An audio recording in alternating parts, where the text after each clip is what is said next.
The General Assembly will hear a statement by the Prime Minister of the State of Israel, Mr. Benjamin Netanyahu. May I request protocol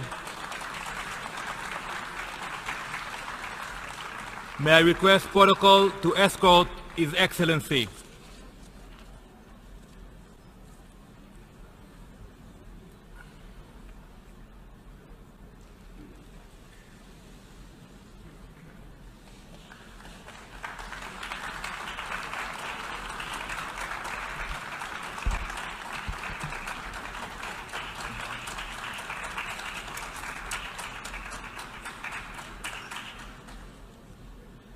Mr. President, ladies and gentlemen, we're in the midst of a great revolution. A revolution in Israel's standing among the nations. This is happening because so many countries around the world have finally woken up to what Israel can do for them. Those countries now recognize what brilliant investors like Warren Buffett and great companies like Google and Intel, what they've recognized and known for years, that Israel is the innovation nation, the place for cutting-edge technology in agriculture, in water, in cybersecurity, in medicine, in autonomous vehicles, you name it, we've got it. Those countries now also recognize Israel's exceptional capabilities in fighting terrorism. In recent years, Israel has provided intelligence that has prevented dozens of major terrorist attacks around the world. We have saved countless lives. Now, you may not know this, but your governments do. And they are working closely together with Israel to keep your country safe and your citizens safe. I stood here last year on this podium, and I spoke about this profound change in Israel's standing around the world. And just look at what has happened since. In 1 year, hundreds of presidents, prime ministers, foreign ministers, and other leaders have visited Israel, many for the first time. Of these many visits, 2 were truly historic. In May, President Trump became the first American president to include Israel in his first visit abroad.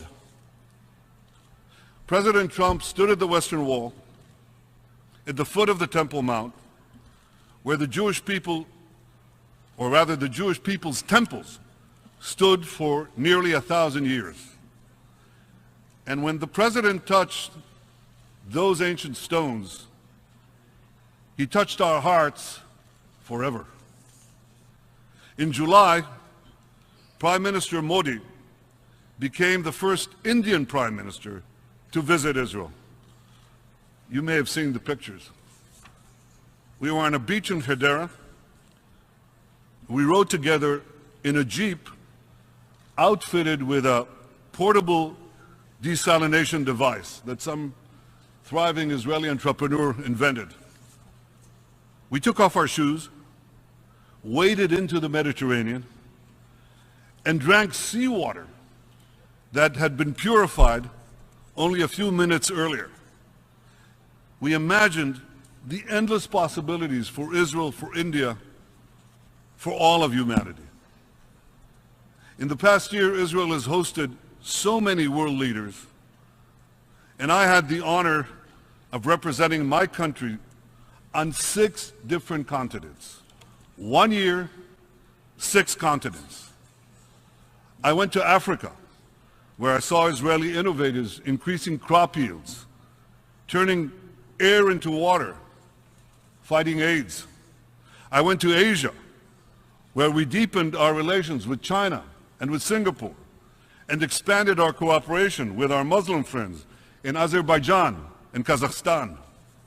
I went to Europe, where in London and Paris, Saloniki and Budapest, we enhanced our security and economic ties. I went to Australia, becoming the first Israeli Prime Minister to visit our great allies down under. And just last week, I went to South America, visiting Argentina and Colombia. And then I went on to Mexico, becoming, if you can believe it, the first Israeli Prime Minister ever to visit Latin America. After 70 years, the world is embracing Israel, and Israel is embracing the world. 1 year,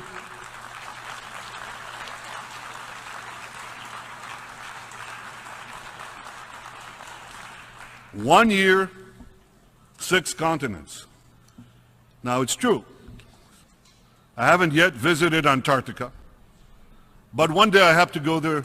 I want to go there too, because I've heard that penguins are also enthusiastic supporters of Israel. Now you laugh, but penguins have no difficulty recognizing that some things are black and white, are right and wrong. And unfortunately, when it comes to UN decisions about Israel, that simple recognition is too often absent. It was absent last December when the Security Council passed an anti-Israel resolution that set back the cause of peace. It was absent last May when the World Health Organization adopted, you have to listen to this, the World Health Organization adopted a Syrian-sponsored resolution that criticized Israel for health conditions on the Golan Heights. As the great John McEnroe would say, you cannot be serious. I mean, this is preposterous. Syria has barrel-bombed, starved, gassed, and murdered hundreds of thousands of its own citizens and wounded millions more, while Israel has provided life-saving medical care to thousands of Syrian victims of that very same carnage. Yet who does the World Health Organization criticize? Israel.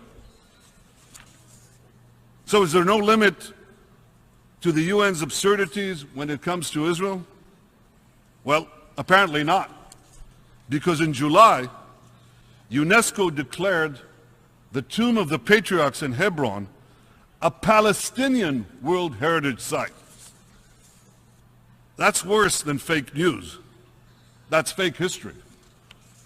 Mind you, it's true that Abraham, the father of both Ishmael and Isaac, is buried there. But so too are Isaac, Jacob, Sarah, Rebecca. Sarah is a Jewish name, by the way. Sarah, Rebecca, and Leah, who just happen to be patriarchs and matriarchs of the Jewish people. Well, you won't read about that in the latest UNESCO report, but if you want to, you can read about it in a somewhat weightier publication. It's called the Bible. I highly recommend it. I hear it even got 4.5 out of 5 stars on Amazon. And it's a great read. I read it every week. Ladies and gentlemen, a moment to be serious. Despite the absurdities, despite the repetition of these farcical events, there is change. Slowly but surely, there are signs of positive change even at the United Nations. Mr. Secretary General, I very much appreciate your statement that denying Israel's right to exist is anti-Semitism, pure and simple. Now that's important, because for too long, the epicenter of global anti-Semitism has been right here at the UN.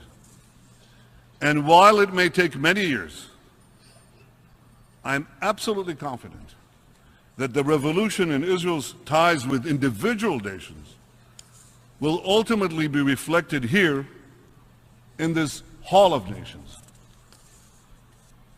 I say that because there's also a marked change in the position of some of our key friends. Thanks to President Trump's unequivocal support for Israel in this body, that positive change is gathering force. So thank you, President Trump. Thank you for supporting Israel at the UN. And thank you for your support, Ambassador Nikki Haley. Thank you for speaking the truth about Israel.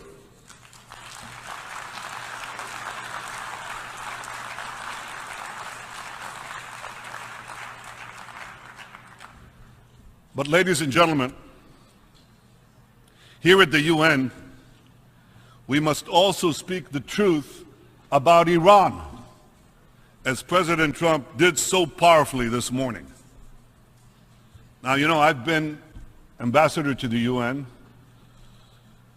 and I'm a long-serving Israeli prime minister, so I've listened to countless speeches in this hall.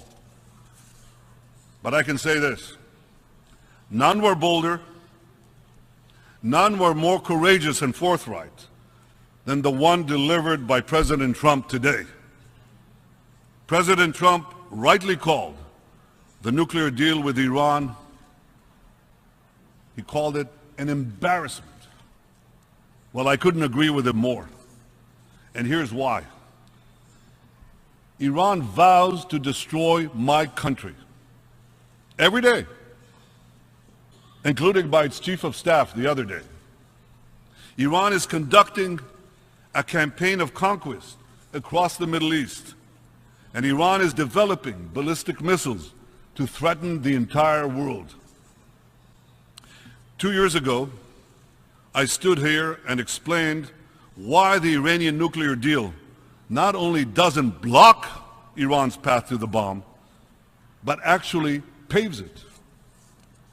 Because the restrictions placed on Iran's nuclear program have what's called a sunset clause. Now, let me explain what that term means. It means that in a few years, those restrictions will be automatically removed, not by a change in Iran's behavior, not by a lessening of its terror or its aggression. They'll just be removed by a mere change in the calendar.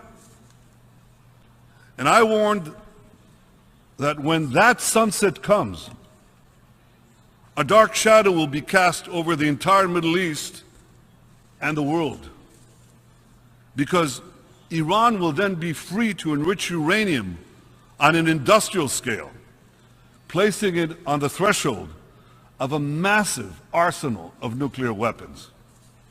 That's why I said 2 years ago that the greater danger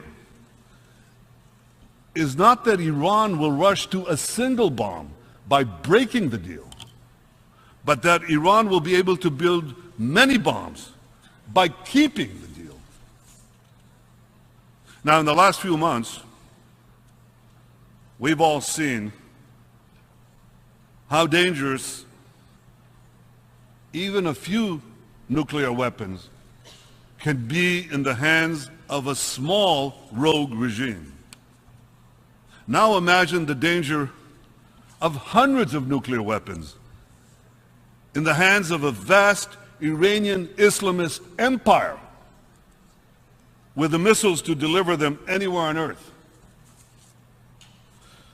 I know there are those who still defend the dangerous deal with Iran, arguing that it will block Iran's path to the bomb. Ladies and gentlemen, that's exactly what they said about the nuclear deal with North Korea. And we all know how that turned out. Unfortunately, if nothing changes, this deal will turn out exactly the same way. That's why Israel's policy regarding the nuclear deal with Iran is very simple. Change it or cancel it. Fix it or nix it. Nixing the deal means restoring massive pressure on Iran, including crippling sanctions, until Iran fully dismantles its nuclear weapons capability. Fixing the deal requires many things, among them inspecting military and any other site that is a suspect, and penalizing Iran for every violation. But above all, fixing the deal means getting rid of the sunset clause. And beyond fixing this bad deal, we must also stop Iran's development of ballistic missiles and roll back its growing aggression in the region. I remember we had these debates. As you know, I took a fairly active role in them. And many supporters of the deal naively believed that it would somehow moderate Iran. It would make it a responsible member, so they said, of the international community. Well, you know, I strongly disagreed. I warned that when the sanctions on Iran would be removed, Iran would behave like a hungry tiger unleashed, not joining the community of nations, but devouring nations, one after the other. And that's precisely what Iran is doing today. From the Caspian Sea to the Mediterranean, from Tehran to Tartus, an Iranian curtain is descending across the Middle East. Iran spreads this curtain of tyranny and terror over Iraq, Syria, Lebanon, and elsewhere. And it pledges to extinguish the light of Israel. Today I have a simple message for Ayatollah Khamenei, the dictator of Iran. The light of Israel will never be extinguished.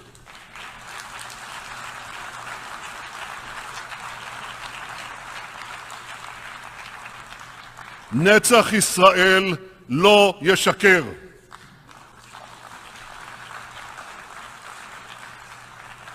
Those who threaten us with annihilation put themselves in mortal peril. Israel will defend itself with the full force of our arms and the full power of our convictions. We will act to prevent Iran from establishing permanent military bases in Syria for its air, sea, and ground forces. We will act to prevent Iran from producing deadly weapons in Syria or in Lebanon for use against us. And we will act to prevent Iran from opening new terror fronts against Israel along our northern border. As long as Iran's regime seeks the destruction of Israel, Iran will face no fiercer enemy than Israel. But I also have a message today for the people of Iran. You are not our enemy. You are our friends. Shoma duste ma hestid. One day, my Iranian friends, you will be free from the evil regime that terrorizes you, hangs gays, jails journalists, tortures political prisoners, and shoots innocent women like Nida Sultan, leaving her choking on her own blood on the streets of Tehran. I have not forgotten Nida. I'm sure you haven't too. And so, the people of Iran, when your day of liberation finally comes, the friendship between our two ancient peoples will surely flourish once again. Ladies and gentlemen, Israel knows that in confronting the Iranian regime, we are not alone. We stand shoulder to shoulder with those in the Arab world who share our hopes for a brighter future. We've made peace with Jordan and Egypt, whose courageous president, Abdel Fattah al-Sisi, I met here last night. I appreciate President al-Sisi's support for peace, and I hope to work closely with him and other regions and other leaders in the region to advance peace. Israel is committed to achieving peace with all our Arab neighbors, including the Palestinians. Yesterday, President Trump and I discussed all of this, at great length. I appreciate President Trump's leadership, his commitment to stand by Israel's side, his commitment to advance a peaceful future for all. Together we can seize the opportunities for peace, and together we can confront the great dangers of Iran. The remarkable alliance between the United States and Israel has never been stronger, never been deeper. And Israel is deeply grateful for the support of the Trump administration, the American Congress, and the American people. Ladies and gentlemen, in this year of historic visits and historic anniversaries, Israel has so much to be grateful for. 120 years ago, Theodore Herzl convened the first Zionist Congress to transform our tragic past into a brilliant future by establishing the Jewish state.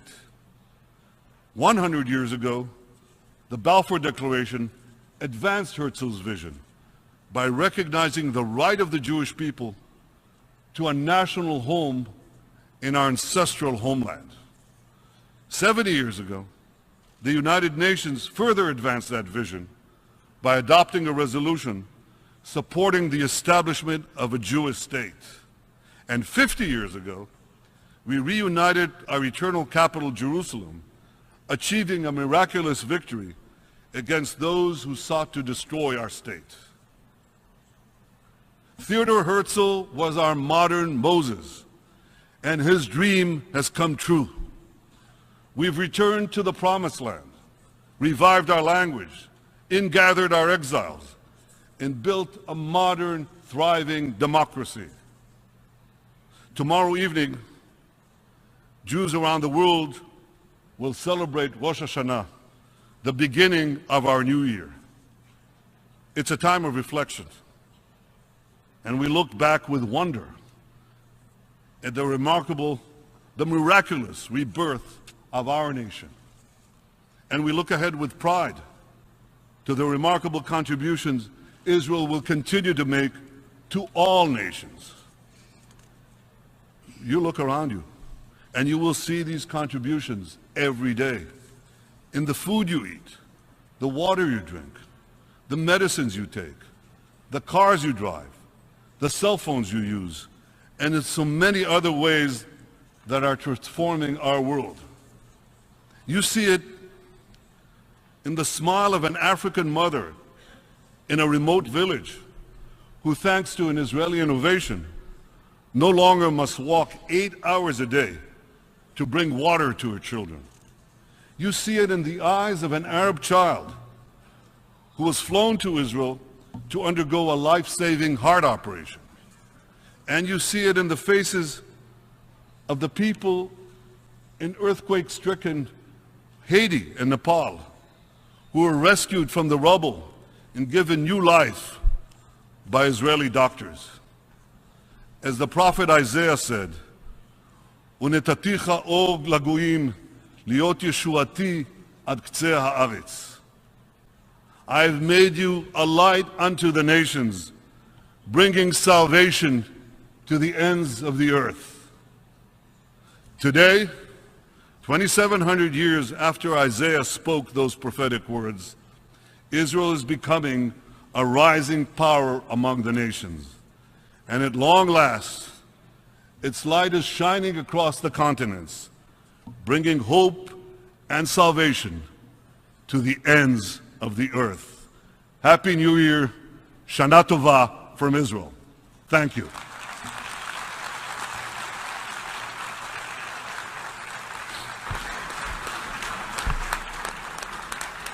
On behalf of the General Assembly, I wish to thank Prime Minister Netanyahu of the State of Israel for the statement just made. Thank you, Prime Minister, and let me wish you a Happy New Year, Shana Tova.